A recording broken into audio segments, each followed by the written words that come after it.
اعوذ باللہ من الشیطان الرجیم بسم اللہ الرحمن الرحیم سبحان اللہ و بحمدہ قیامت کے دن افضل عمل۔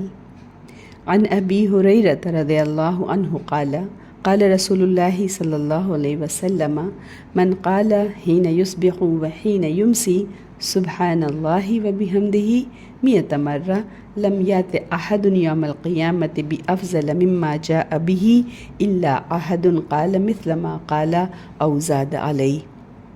ابو ہریرہ رضی اللہ عنہ سے روایت ہے کہ نبی اکرم صلی اللہ علیہ وسلم نے فرمایا، کوئی شخص جب صبح کرے اور شام کرے اور 100 بار سبحان اللہ و بحمدہ کہے تو قیامت کے روز کوئی شخص اس سے بہتر عمل لے کر نہیں آئے گا سوائے اس کے جس نے اتنی ہی بار یہ کلمات کہے ہوں یا اس سے زیادہ بار کہے ہوں۔